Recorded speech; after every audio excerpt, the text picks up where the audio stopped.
Welcome to my latest series called Ecommerce Agency Wisdom, where I'm joined by Will from Waye Agency. For those who don't know Will, he is one of the coaches in our private agency community and specializes in marketing and is working with a handful of my agencies building out their marketing strategy.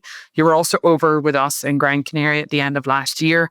I have our private group. We do a retreat or a mastermind at the end of every year. And Will was there to share some of the insights on the do's and don'ts of marketing.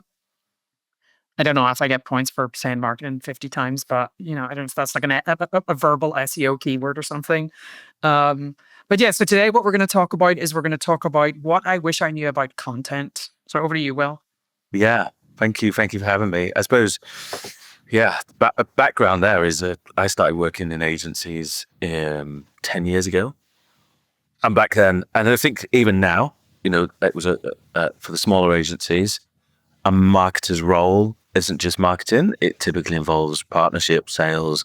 Maybe you're getting involved with kind of some of the marketing on the client side as well. And so it's quite a scrappy role and you're kind of thrown into it, right? And you just left to done with it. There is no training for agency marketing. So I think some of the tidbits of when I first started was content is a long game. And it's not just set it and done either. We used to write blogs on certain topics and be like, oh, well, that's not driven a lead. Let's just move on. Let's figure out what else works next. And actually, it maybe just needed a little bit more time and effort put into it and pushed forward and then complemented with other pieces of marketing. So yeah, I think the first tip, what I wish I knew was content marketing is a long game. It's not a do this and you'll get leads straight away. Yeah, not a silver bullet. Yeah.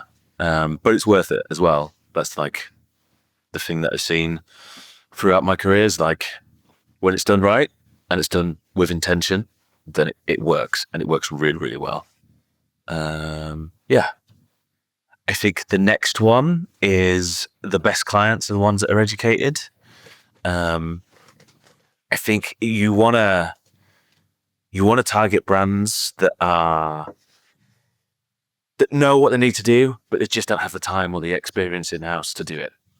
If you target brands who just have no idea, or, maybe they're a traditional retail brand and they're we just need a basic website, they're not going to be your best client.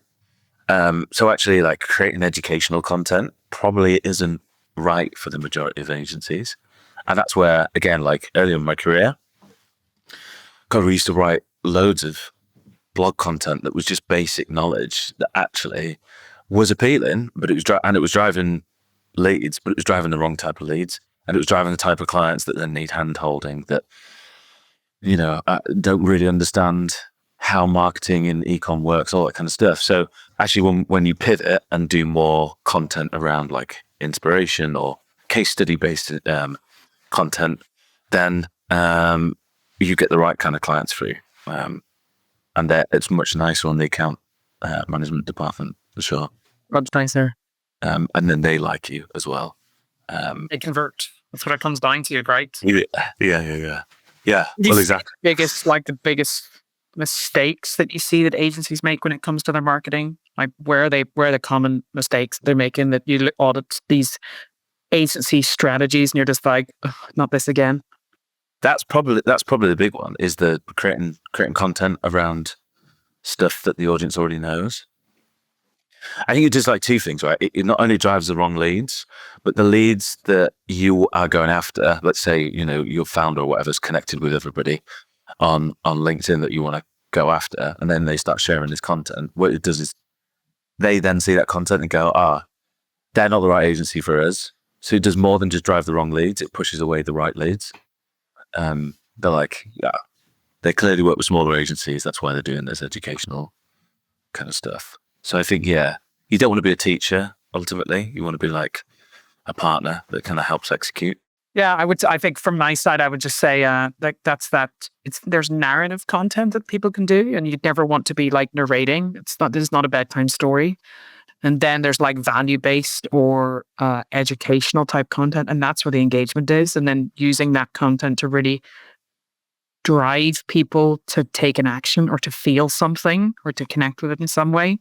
And a lot of times, especially a lot of this chat GPT shit, it's just so narrative. Like it's so narrative. And I'm just like, oh my God, okay, right. I get it. But it's not doing anything.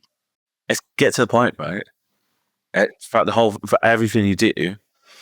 I mean, I bang on about personas and ICP all the time. Like, there isn't a persona that I've come across yet that's so unique in the e-com space that they have the time to read long form articles. Like everybody that we've do marketing for that's targeting, whether it's e-com director or CFO of an e-com brand, they're all really busy. They're running around like headless chickens. So whatever content you create, it needs to be straight to the point, make sure it's value added, not teaching your granny to suck eggs, northern phrase.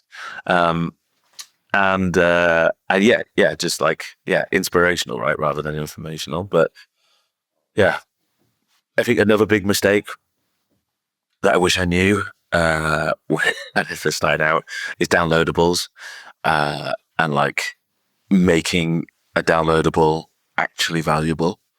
I think too many, I firmly believe in give away 99% of what you know. Because ultimately, even if you gave it all away, people still aren't going to like follow it, that advice. So I think, give away as much as possible. When you do create a downloadable, make sure it's a valuable gated piece of content. So, the ultimate guide to Shopify as a downloadable PDF ain't getting any downloads. So I would, make it niche, make it actually worth downloading. And ideally not a PDF. I'd maybe even go down the route of like webinars, for instance, are quite easy. They're value added. There's a time limit on them. And it gives you an opportunity to have a conversation with people in the room. So do webinars, not ebooks, ideally.